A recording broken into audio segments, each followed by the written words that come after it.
Good afternoon, everybody, and welcome to Zurich Insurance Group's full year 2022 results Q&A call.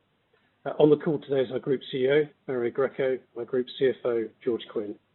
Before I hand over to Mario for some introductory remarks, just as a reminder for the Q&A, we kindly ask you to keep it to 2 questions each.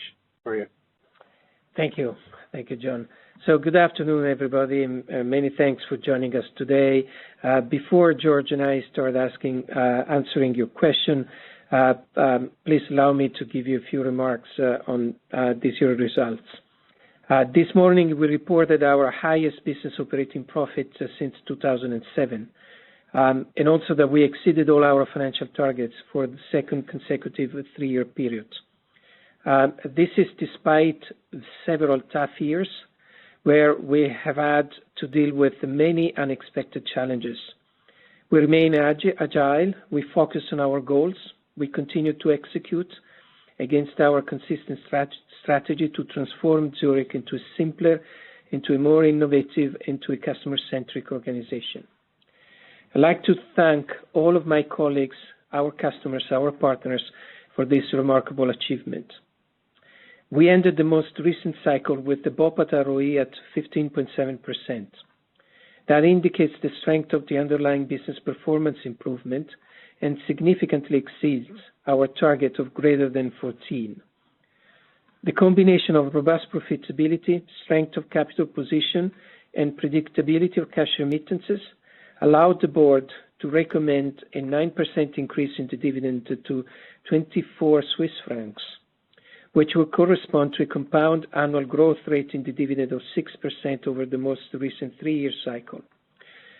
In US dollar terms, the compound annual dividend growth would be 8%. As we set out back in November, we will continue to focus on customer needs, transforming Zurich into a leaner and more agile insurer that's primed for the future. The results continue to be seen in our growing customers' number and loyalty, with more than 2.1 million net new customers added during 2022, and an increased retention rate of 82%. Now, let me turn quickly to our business segments, and I'll start, as usual, with the property and casualty. Property and casualty today reports an excellent combined ratio at 94.3 and record premium levels. Gross written premiums grew by 14% on a like-for-like basis, with a strong growth achieved in both commercial insurance and retail business. Lower catastrophic losses and the benefits of earned rate in commercial were offset by the impact of inflation in retail motor and business mix shift towards crop in commercial. While we expect rate increases in commercial insurance to moderate from the 8% seen in 2022, we expect to see further margin expansion in 2023. In retail and SME, given the rate increases that we have already actioned in 2023, we should see results starting to improve. In key European retail markets like Switzerland and Germany, where January renewals are important, we are seeing encouraging signs. Life. 2022 was another year of significant progress for our life business. We achieved the highest profit ever, despite unfavorable currency movements due to the US dollar appreciation and announced and complete sale of the Italy Life back book, which boosted the SST ratio by 9 points in the fourth quarter. We also announced the sale of the life back book in Germany. That is on track to be completed in the second half of this year. Together, these transactions further reduce balance sheet volatility and enhance our already industry-leading capital-light business model. We remain focused on profitable growth in our target segments of protection and unit-linked, with 2023 bringing new distribution opportunities in both Italy and Germany, markets where we remain committed despite our portfolio optimization activities. Farmers now. 2022 was a strong year for farmers against a challenging backdrop for U.S. personal lines insurance. Gross written premiums at the farmer exchanges increased by 9%. driven by the inclusion of the MetLife business for the full year and accelerating levels of rates across lines of businesses. Overall, the Farmers segment BOP increased by 18% over the prior year period, also helped by lower COVID claims in the life unit. Given the challenging market environment, the Farmers team, led by the new CEO Raul Vargas, are laser focused on improving the underwriting performance of the exchanges, which in turn will help rebuild the surplus. As you will have also seen this morning, in order to support the exchanges, effective December 31st, 2022, Farmers Re has tactically increased its participation in the Farmers Exchanges All Lines Quota Share Treaty. Sustainability. Now, sustainability continues to be a key focus for Zurich, and we look forward to discussing our initiatives with you in more detail at our dedicated ESG at Zurich webcast, which will be held on the 30th of March.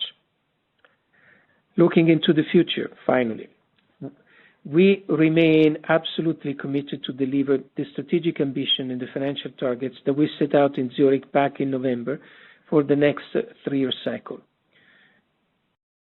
The new plan looks for us to grow EPS at a compound rate of 8% to 2025, while further increasing the BOP at ROE in excess of 20%. We also expect to achieve a further step up in cash remittances. The package as a whole should allow us to reward shareholders with continued attractive growth in our dividend. Thank you very much for listening, and George and I are now ready to take all your questions. The first question comes from the line of Andrew Sinclair from Bank of America. Please go ahead. Thank you very much. Two from me, please. Firstly is on the reinsurance program, and just really wondered if you can talk through the changes here in a little bit more detail, both in terms of cost of the program and in terms of what it means for earnings volatility protection from the group, and I suppose how much is actually renewed on 1st of January versus how much is still to renew through the year. That's my first question. And then my second question is just looking at slide 27 of the pack, the commercial lines accident year combined ratio ex cats and ex COVID flat year on year at 88.2. Just really wondered if you can give us an idea of what that would be ex crop as well, how much improvement we'd have seen. I guess I'd expect to see a bit of improvement given pricing momentum and given we saw 1.7 points improvement year on year in H1. So just what are we seeing really ex crop? Thanks. Andy, it's George. So on the reinsurance program first, we've made two changes. Two changes to the cat piece of the program. So I think, as I'd suggested prior to the end of the year, we haven't renewed the cat aggregate. We couldn't find a reasonable economic proposition. So in the end, we've kept that. I mean, that believe it or not, the expected outcome is actually a small improvement to the expected result, but at the expense of slightly more volatility. So, I mean, it's a relatively immaterial change, but the volatility could be plus minus 150 million. Having said that, though, what we're doing on the to reduce cat capacity on the incoming side, I think that's more significant than that. And if you look at the more recent estimates on the events like Ian or Elliot, I expect that the efforts that we're undertaking to cut cat exposure on the incoming side are probably more significant than the small negative impact from giving up the cat aggregate. At the same time, we've added a bit more coverage at the top of the program. So it's not a replacement for the cat aggregate, and it's more us thinking about, in particular, events we haven't seen yet. So things like quake and where our covers exhaust, particularly in the context of very significant events. So having looked at that, with some support from some advisors, we concluded that we wanted to have a bit more coverage up top. I mean, overall for us, we've seen a relatively modest change in the reinsurance program. I mean, most of what we've done is non-cat at January 1, with the exception of the two things I've mentioned, and they're not really that significantly impacted by the current market conditions. Probably the key date for us is April 1. That's when we renew the US tower. You guys will already have seen the impact on some of the US companies that renewed January 1. As you would expect, the argument that we advance to our reinsurers is that, again, the actions that we're taking on the incoming side of CAT means that there's already a fairly significant reduction in exposure. And we would expect that to be part of the consideration when we look at the renewal of our US CAT tower on April 1. So still to renew that piece, but so far, no significant impact, and certainly no impact in excess of what we assumed when we put the targets together back in November. Any solvency impact as well, George? It'd be tiny. If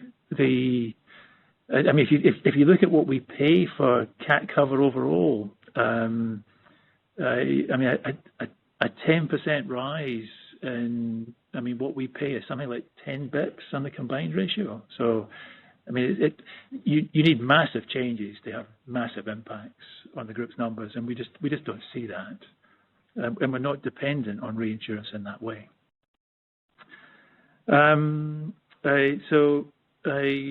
Commercial year over year. So, if you look at crop, crop has actually had a decent year. It's slightly higher than we would have assumed in our plan. So maybe we are about 100 bips higher overall. There's a small issue of first half, second half comparison. There's a bigger issue of 2022 versus 2021. So last year was actually a pretty good year for crop. And if you look at the gap between last year's outcome and this year, you've got about a 200 basis point difference. If you allow for the fact that crop is, somewhere about 10 to 15% of premium volume across all of commercial, you're going to end up with somewhere in the mid double-digit basis point impact. So if you take it 88.2, we would be in the high 87s once you adjust for crop. So not a bad year for crop, but certainly a weaker one than we had last year, and a weaker one than we expected. Thank you very much. And the number on the page you mentioned includes crop. It does. Yeah, just to be completely clear on that.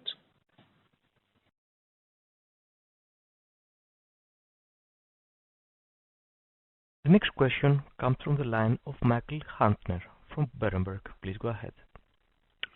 Good afternoon, and thank you, and well done for beating all your records.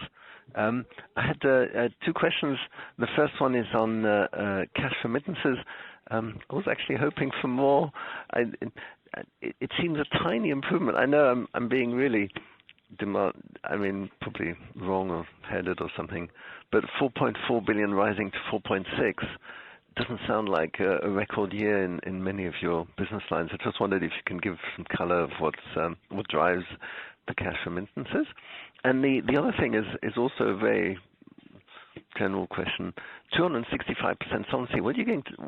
You bathe in this every morning. I would love it, but what are you going to do with all this money? I saw on the tape, and maybe I misread that buybacks are not your big thing, so that's fair enough. But I just wondered if you, and I know you did have a capital markets then, and you kind of addressed this, but 265 is extraordinary. Thank you. Thank you, Michael. So on cash remittances first, I'm a bit like you.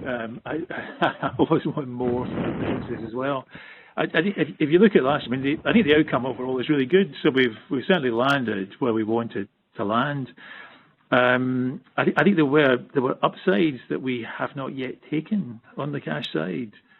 So if you look around some of our businesses, and some of you who've been on this call for longer will know that we've certainly got one business that just seems to have a slight structural issue around been able to remit all of its earnings in the form of cash, absolutely one of our more significant businesses. And it means that periodically we go looking for a special dividend from that business. That's something we're still working on. That offers upside to 2024 and 2023, I hope.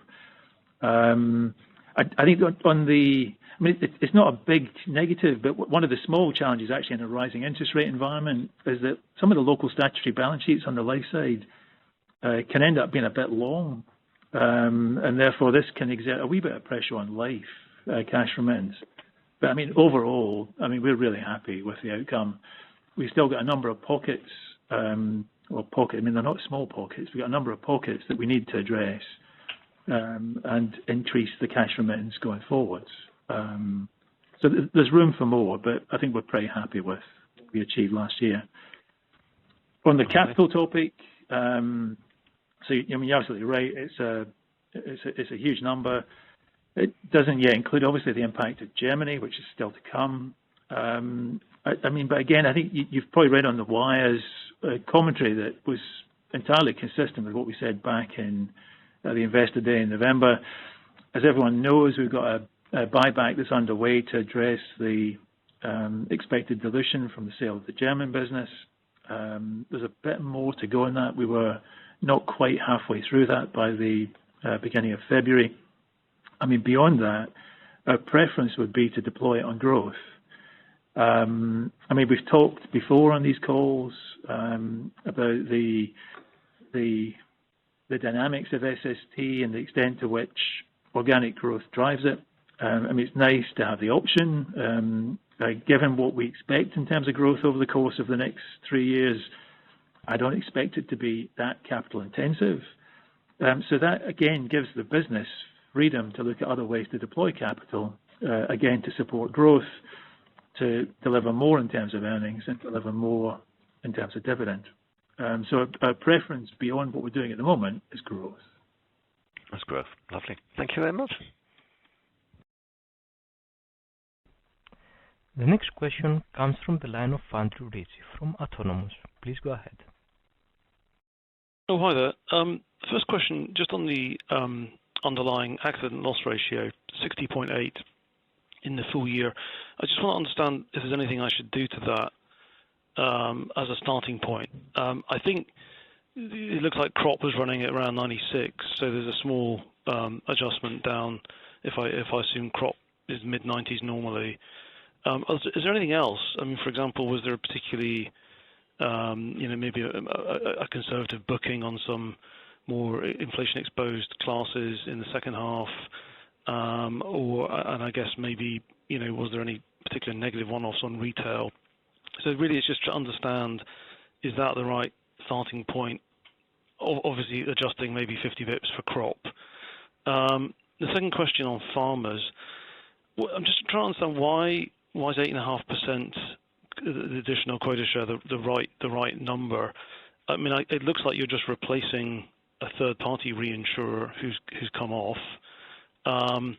Is therefore 35% surplus? Do you think that's fine from this point for farmers? And you're confident there's organic capital generation from here, or do you still think there's more capital actions need to take place rather than just waiting for the earnings to come through? Thanks. Thanks, Andrew. So on the underlying, I mean, crop would be the obvious thing. I think on the loss picks around what we've booked, I mean, we haven't deliberately been any more conservative than the commentary I gave already at the half year. So we maintained the stance we had around things like GL and commercial auto, so we didn't change direction on those topics. I mean, the only one. I mean, it's a small number, but it's quite hard to judge, and that's first half, second half on commercial. So if you look at the two halves, second half is about 100 bits higher. I mean, it looks as though that's just the kind of natural fluctuation of the book, given that we can still see underlying improvement on the loss reserve picks versus loss cost trend. So maybe on commercial, the answer is somewhere in between H1 and H2, but I mean, it's going to be a small impact at the end. So I think crop assuming we take the CAT out of the equation and we adjust for the COVID topic in the prior year, which is also quite small, that I think gives you a reasonable indication of what the underlying is. And there's no reason to think crop isn't still a mid-90s business? No, I think so. Yeah, no. So our view hasn't changed. We planned this somewhere around the 94 level.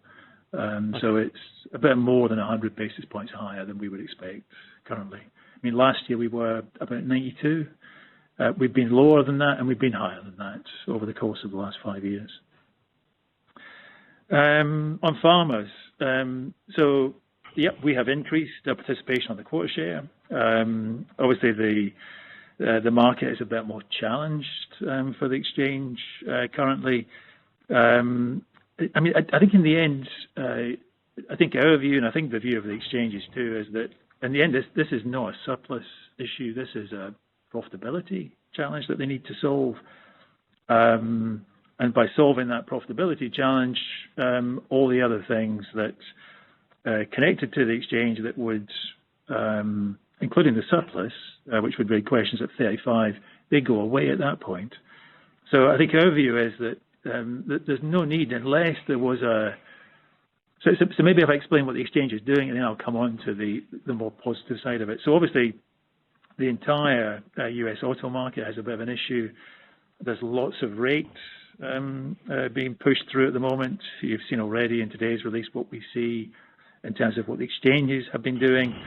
The exchanges have a bit of a challenge, as anyone would, that's got more of a concentration in California, because that's a bit slower on rate approval. But I mean, having said all of that, I mean, we can see we can obviously see trends on a shorter time horizon than the ones that we publish. We start to see some improvement, although it's still got a long way to go on the exchange. And therefore, us supporting the exchange to the capital level that they're targeting, I don't think it needs more than that. If, on the other hand, and I think I said this at the Investor Day already, I mean, if the exchange get to the point where they're in line with their profitability targets, and to put it in context, I mean, somewhere around 101 is kind of neutral. You need somewhere closer to 98 for the growth. If there was a really attractive opportunity for growth and the exchange needed support for that, then obviously that would be something we would consider because of the benefits it would bring us. But we're not at that point today. And just to be clear, does the exchanges renew its CAT program at mid-year? So the exchange has a staggered CAT renewal. So you'll see that get renewed over the course of several years. So they're not completely exposed to the impact in a single year. Okay, thanks very much. The next question comes from the line of Peter Elliott from Kepler Cheuvreux. Please go ahead. Thank you very much. Two from me, please. The first one was on the outlook. I guess I was just a bit surprised that you refrained from giving your sort of, many of your usual outlook items. And I know we've got IFRS 17, but even given the change in framework, I'm sort of thinking year-on-year comps are probably still relevant for premium growth, investment income, etc. So I'm just wondering if you could sort of elaborate on your thoughts there, and in particular whether there's any help you can give us on the life outlook. Second one, non-core, just really what you did say in the outlook. It just sort of sounds like you're possibly expecting further reserve strengthening, given the comment of less negative. So just wanted to check whether that's the right understanding. If I could be very cheeky and just ask for clarification on the answer you just gave to Andrew as well on the commercial, George, because you said H2 commercial is about 100 basis points higher than H1, which is natural fluctuation. I'm just thinking, I mean, given the margin expansion that's flowing through, I would have expected that to be lower. So the delta is more than 100 basis points. Maybe if you could just clarify those dynamics, would be very helpful. Thank you. Yeah. So on your sneaky question, you're absolutely right. So I guess I would characterise it as slightly more than 100 basis points. You would expect to see more. On the first two questions, I think that the challenge on outlook is it's got nothing to do with our clarity or visibility of where we're headed, and in fact, of course, that's incorporated in what we said back in November. It's just that we could be dealing with different metrics, even if the substance is the same. We've got changes to headline things like revenue coming our way. We're going to have a different treatment of combined ratio. So there's a whole series of things I think we need to restate for people, which is the mathematical and mechanical part of the process. And we'll have that all in front of you come Q1. And I think that's just an easier point at which to get a bit more detailed around where we're headed from an IFRS 17 perspective. So we avoided doing it today, not because of a lack of clarity about where the business is headed. It was really that we'd be talking a slightly strange language, I think, for most people who are not yet familiar with it. I think on the life topic, I mean, again, we'll cover it in more depth when we get to Q1 so that you guys can prepare for the first half. But I mean, there is a relatively simple logic. I mean, in the current models that insurance companies apply under IFRS, you've got a combination of a book of business that's pretty locked in, generally pretty stable. There's a consistency to that flows into the new system, albeit in a different way. So volatility is also dampened. But the dynamics around that piece, I don't really expect to be vastly different from what you've seen today. And I guess that most people are setting up to try and make sure that they've got the right risk adjustment to make sure that we don't get unexpected amounts of volatility from CSM amortization. The thing that is different, it's different now. I think over time it converges. Again, a pretty consistent characteristic of life business is the impact of management actions. I guess it's analogous to PYD on the P&C side. That part will get smoothed. So eventually, once you've smoothed enough of it, you'll get a similar impact to what you see today. But you don't have it in the starting point. So I think the way to think of this is there's an underlying core component that I think behaves in a similar but not identical way to IFRS 4, and it will take time to build the same effect from management action as you have in IFRS 4. But I mean, having said that, one of the comments we made I made back, I think, already in September, was that if you look at the group overall from an earnings trajectory, I'm not expecting a significant change. You might see some change, relatively modest changes between the segments. And non-core, so I think we just inartfully worded the commentary. So if you look at what we got in non-core, you've got two components that are driving the outcome today. We've got something that I think you've seen in the past from us. There's a DI book in there. It's got some market-related features.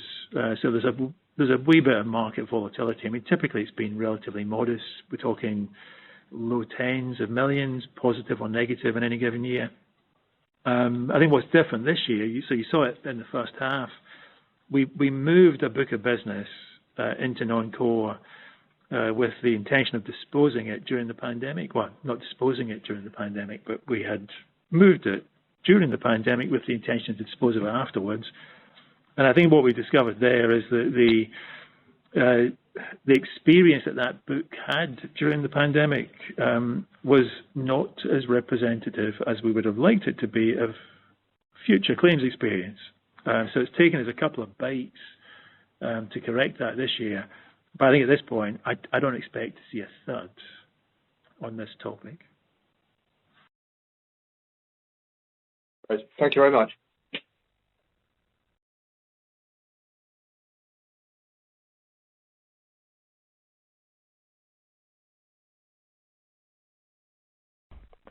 The next question comes from the line of Will Hardcastle from UBS. Please go ahead. Well, hi, afternoon, everyone. Thanks for taking the question. I guess, first of all, just thinking about motor on the retail side, could you talk through those geographies that are causing the greatest strain in motor inflation? And is this parts or bodily injury related? And I guess, what is it that's changed reasonably significantly 2H versus 1H here? And as an extension to that, but I will let this be the second question, are you able to give any updates on the outcomes of the major renewals at January for Switzerland and Germany in these retail portfolios? Thanks. Yeah, thanks, Will. So, I'm going to focus the comments on motor retail. I think that there are similar issues on commercial, so you could read across, but I think there is one reasonably significant difference. Anyway, more retail. I think the big driver, it continues to be the CPI, the inflation-driven component, which means it's still mainly a hull or issues connected to hull issue. I mean, we're not as big in some of the other markets where there are BI severity issues. So, for example, if I look at a market we can see data on, which is the US, but we don't have the direct exposure to, maybe the mix of maybe the issues that are driving the market are slightly different to what we see in Europe. And I guess that's probably more a function of the health and legal system there. So Europe, mainly a very traditional challenge, and the reason you see deterioration in the second half, it's just a continuation of the trend that we saw in the first, and the inability to take rate to offset it. So, I mean, to some degree, that's what we expected to see in the second half of the year. So anyway, so that's how we get to the second half of 2022. So what about 2023? So, I mean, at this stage, we've got pretty good insight into renewal for Germany and Switzerland as of Jan 1. I mean, for both of those books, we've got a reasonably significant renewal. So we've got a good understanding of where we think it's headed. So I take Germany first. I mean, the way I would characterize Germany would be that, assuming that we see inflation levels that are similar to what we saw last year, Germany has achieved a price increase that will address that and will start to address part of what we saw last year. I think it's most likely a multi-year process. Maybe there's a couple of years of rate increase required to get this business where we think it needs to be, but there is a significant step in Germany as of Jan 1. It's what we expected, so it's not a surprise to us, but it's obviously we're very pleased to see it take place in reality rather than forecast. Switzerland's a bit different. So in Switzerland, I mean, obviously it hasn't seen the same levels of inflation that we've seen in other European markets. Having said that, by Swiss standards, we've seen some pretty chunky numbers, but we're talking 2.5%, 3% rather than 9%, 10% in other markets. And the team here, they've taken a more targeted approach to the renewal. Again, they've put some fairly significant rate through for some key parts of the portfolio. I mean, it's a pretty significant proportion of the portfolio overall. And again, expect that also to address what will happen this year, plus start to catch up on what we saw in the prior year. However, in both markets, we expect more price action required. But the first steps we've seen on January 1 this year, I mean, it's a good sign of where the retail market is headed. That's great. Thank you. The next question comes from the line of James Shuck from Citi. Please go ahead. Yeah, hi. Good afternoon.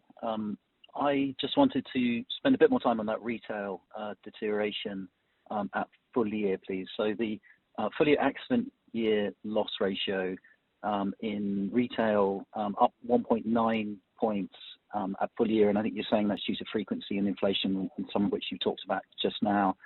That's up from the 1.3 points at 1H. At 1H, you really called out EMEA expenses and loss ratio actually being better.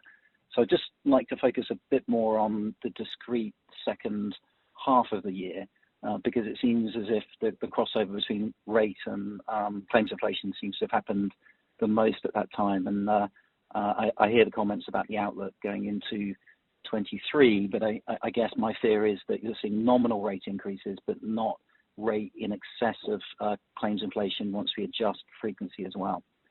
The second question was just returning to farmers.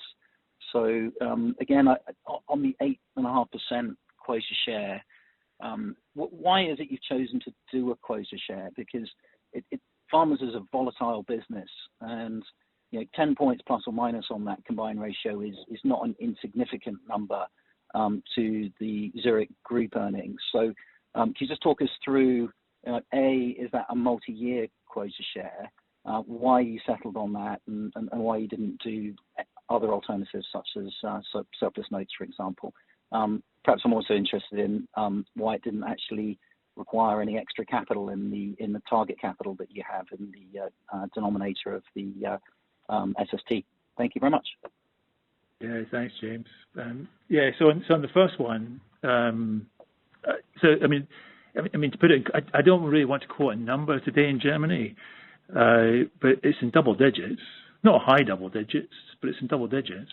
So in our opinion, it's enough to deal with nominal frequency and part of the prior year. Not enough, though, to put Germany in a position where we would be satisfied with the return we're getting on that line of business. And the German team themselves identified that in the conversations that we're having with us last September.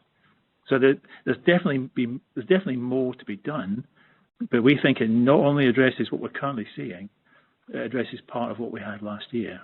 So, and we feel pretty confident about that.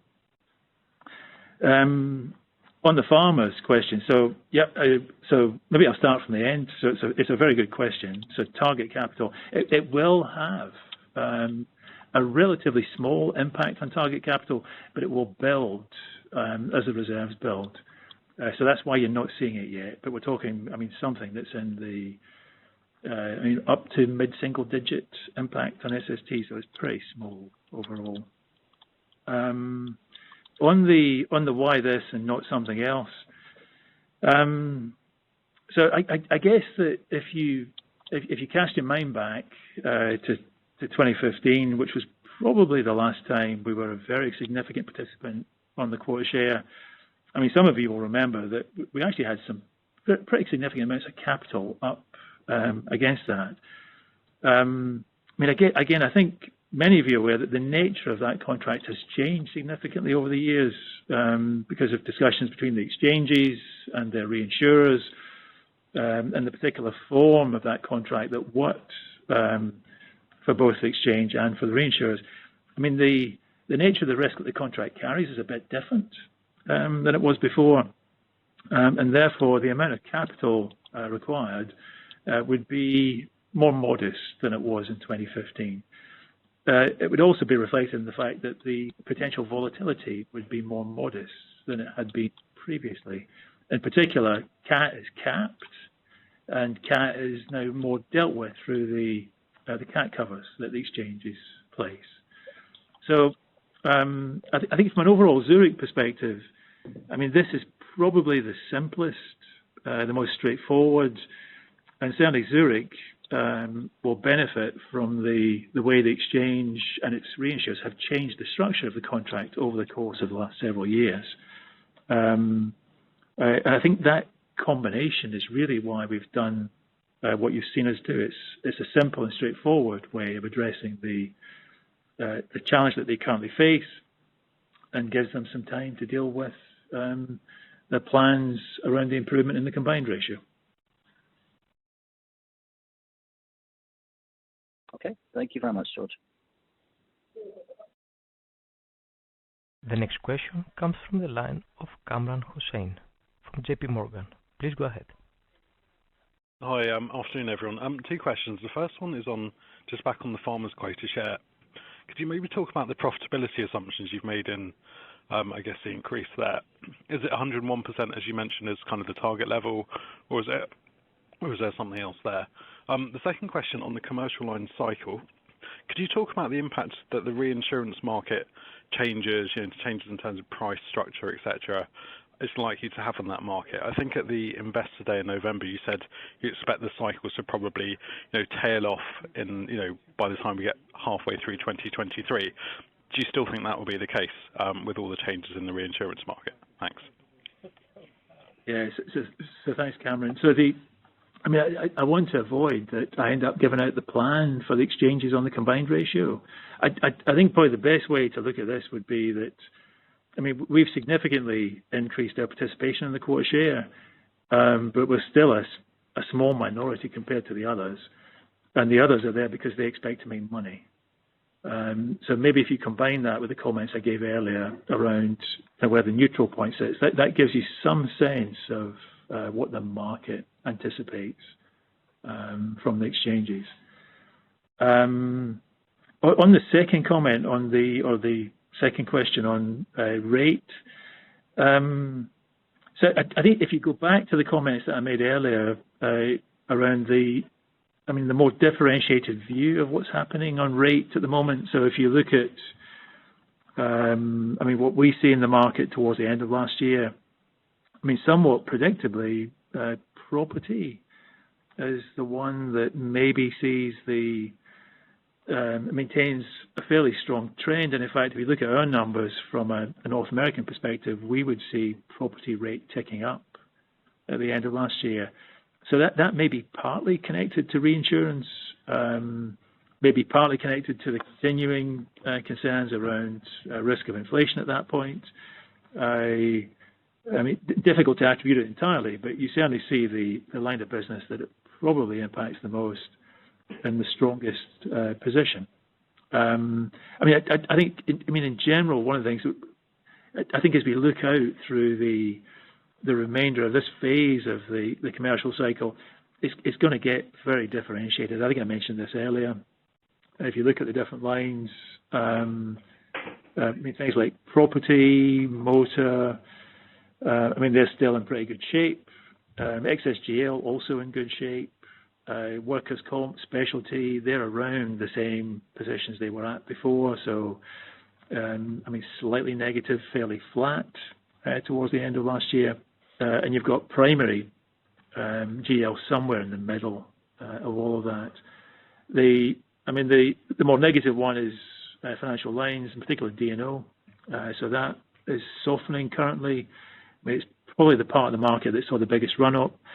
It's not the biggest part of our book, so we're not as exposed to it. But that part of the business or that part of the market is showing a different price characteristic to most of the other lines at this point.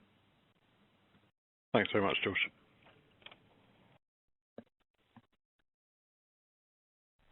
The next question comes from the line of William Hawkins from KBW. Please go ahead.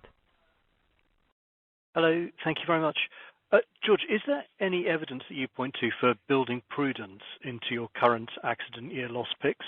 Normally that's very much what would be expected at this stage in the hard market. But when you've been discussing, the flat commercial lines combined ratio or the underlying loss ratio, I haven't really kind of heard you emphasize that potentially quite positive point. So could you talk a little bit about prudence and how it may or may not be changing in the loss picks? And then secondly, please, on slide 21, so we've now got the 6% rate increase across the book. Can you tell us a comparable inflation figure that we should be netting off against that? And just to make sure I'm gauging it correctly, I think this time last year that 6% was 7%. So if you could remind me what the inflation equivalent would have been a year ago as well, please. Thank you. Sorry, well, I didn't understand the second part of the question. You said the 6% was... Yes, 6% on slide 21. What's the inflation? And can you just remind me the inflation figure equivalent to euro? Okay, so all right, I got it. So on prudence, apologies, I should have spent more time on that topic. Again, to take you back to some of the reserving decisions we made at the end of Q2, end of the first half. We touched a number of, again, probably the more social inflation exposed lines of business. Not necessarily because we saw experience that was a source of concern, as a precautionary step. So I think I might have mentioned earlier, primary GL and commercial auto were two targets for that, and we haven't changed that stance through the end of the year. I mean, it's also a characteristic part of our reserving process that we don't accept as a basis for reserving the loss pick chosen by the underwriter. We, and certainly for most of the last 2-3 years, have added a margin to that, and that's designed to build up within a range of acceptable levels of prudence, additional assurance that we have less exposure to the risk that we see adverse development on some of the reserve lines. And then finally, if I tell you the usual workers' comp story, so I mean, I think you know from the prior conversations that we've had that I mean, if you look at rate on workers' comp again for the end of last year, beginning of this year, kind of flattish, slightly negative. If you look at loss cost trend for in the mix that we think is relevant for our book, something similar to that, so not vastly different. We've still maintained a relatively long-run view on the parameters that we choose to include for the reserving decision. If you chose a shorter-term perspective, so say you took 5 years rather than 10 years, that's a very significant surplus to reserves. So I think the traditional areas of prudence that you're familiar with in our book continue to be there. We continue to follow the same processes around trying to make sure that we add appropriate prudence to the assumptions that the underwriters make when they write the business. But in terms of our overall philosophy, nothing has changed. So we're doing the same things in the same way. On the inflation topic, so I mean, it varies a lot by line of business. So maybe if I focus on the area where I think it's probably you have most transparency for all of last year. I mean, we've talked about the fact that for the US business, we've got a loss cost trend. We've got a rate increase that's around 8% across all lines of business. Inflation. If I exclude exposure changes from that, so I look purely at severity and frequency, excluding. I mean, we still see it somewhere around the 5 mark for commercial. The picture in Europe is different. I mean, in the conversation I had earlier with James, I mean, he highlighted the fact that obviously retail in Europe in particular deteriorated in the second half of the year, which is a sign that loss cost trend is in excess of the pricing that we're achieving here. But that's probably the best guidance I can give you. 5% is the same as what you would have said a year ago for North American commercial. Isn't that strange? Shouldn't it almost inevitably be higher? So if you break out where we were on commercial last year and you look at the loss picks we've added to it, it's still around 5%, but we've added a point to commercial auto and a point to primary GL. Got it. Okay, thank you. The next question comes from the line of Dom Mahoney from BNP Paribas. Please go ahead. Hello, folks. Thanks for taking questions. I just got a couple of questions on capital generation. So I'm on page 45. Just looking at economic profit business growth. The first thing I just wanted to check on is the AFR generation, 5.0 this year. I think it was 5.5 last year. So that's declining despite the op profit in IFRS going up. Just trying to help. I wonder if you could help me bridge why one is going down a bit and the other one's going up a bit. Second question is on the target capital. George, I think earlier you were saying that you expect the growth to be pretty capital light, and I think actually the target capital went down a little bit in H2, it was up 0.5 in H1. On a run rate basis, are you expecting this sort of 0.4 to be roughly flattish? I realise that the quota share will increase it in 2023, but is the rough expectation that this will be flattish? And more broadly, does this matter for cash remittances, or is actually the Swiss solvency lens not really very useful for thinking about your cash remittances? Thank you. Yeah, thanks, Dom. So on the second question first,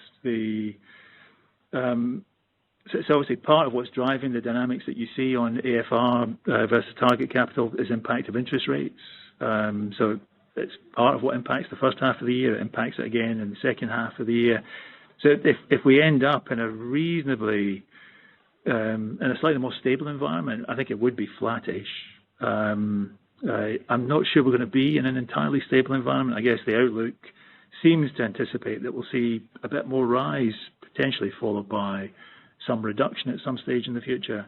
But if we don't see it at the same pace as we've seen with some of the historic changes we've seen last year, it should be pretty flat. On SST, I mean, SST is a good guide to the overall risk appetite perspective the firm has and how we manage capital from a consolidated perspective. But it doesn't say much to cash remittance, certainly in short-term periods, because of course those cash remittance numbers are typically driven by the local statutory requirements, and they can and frequently do deviate significantly from SST.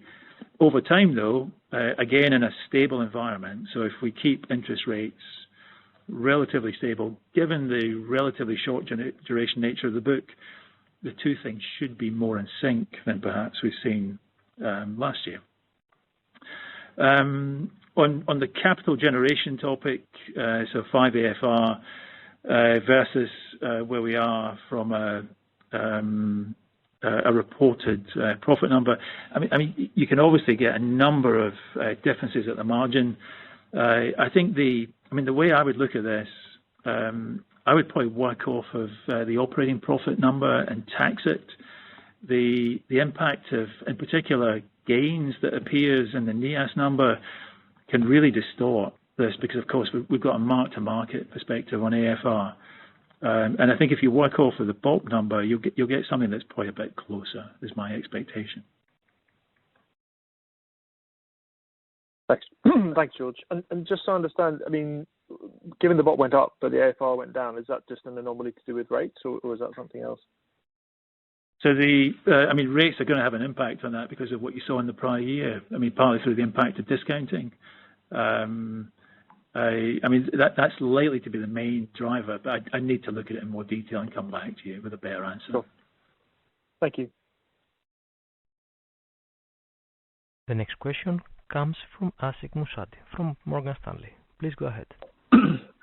Thank you and good afternoon, George.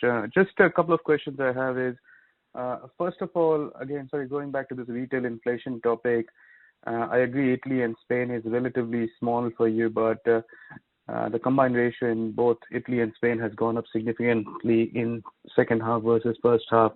So could you just give us some color as to what is driving that? Is it just like general auto industry, or is it anything specific to Zurich here? So that's the first one. And second one is going back to the capital question again. I mean, clearly you have a very big solvency ratio at the moment, 265%. But what is your view of excess capital in that?